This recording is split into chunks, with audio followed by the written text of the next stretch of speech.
let me start by saying that I am happy to use this global space to talk about a local story. Ours is a story of a student who did very well in his or her early days in school. But later, towards the end of school, the performance leaves much to be desired.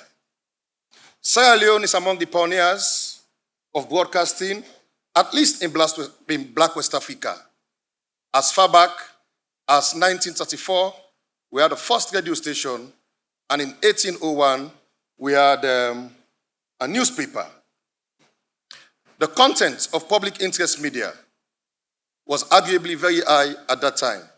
But today, in Sierra Leone and in other parts of Africa, that is not the case.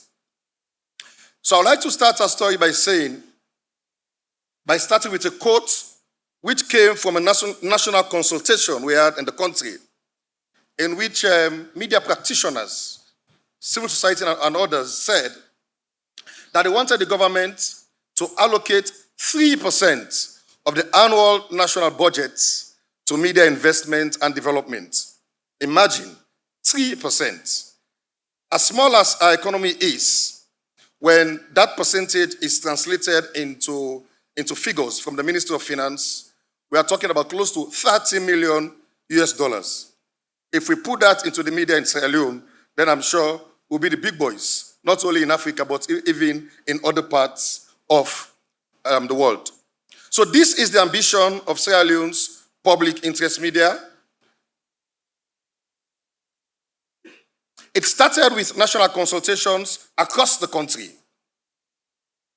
Stakeholders met at a national media investment conference in April 2022.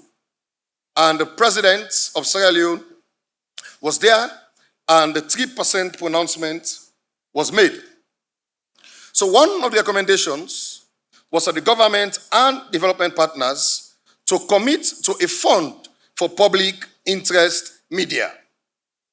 And at that time, we believed that that was a bold step within African countries. So the fund has been established with a multi-stakeholder governance board comprising government and other stakeholders. I know when I say government, you'll be worried, but in a board of 7, we are only talking about one government representative, and all the others are come from civil society and from the media.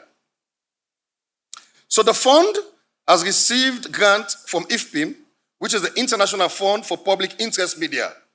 And for the last 1 year, the fund had established what we call an operating framework, which gives a clear indication as to how the grants will be administered. We also have a secretariat manning the operations of the fund, and then also we have other stakeholders who have constituted the technical working group. But of course, the government is here to make its commitment. But the issue is, there's a question about sustainability.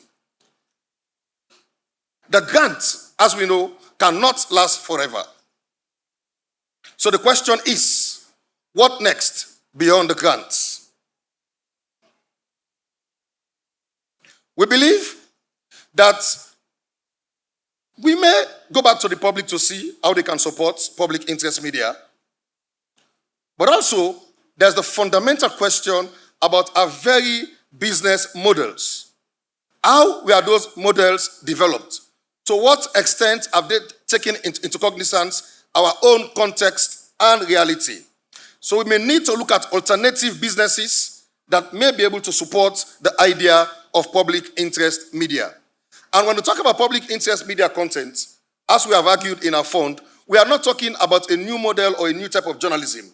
We are talking about publishing and broadcasting those stories which touch the hearts and minds of the ordinary man in society. It is about us, the media, being in a position to set the agenda and report on those issues which are critical in the interest of all members of society. So I end by saying, what are your thoughts in this journey as we move towards having a fund for public interest media in Sierra Leone? Thank you very much.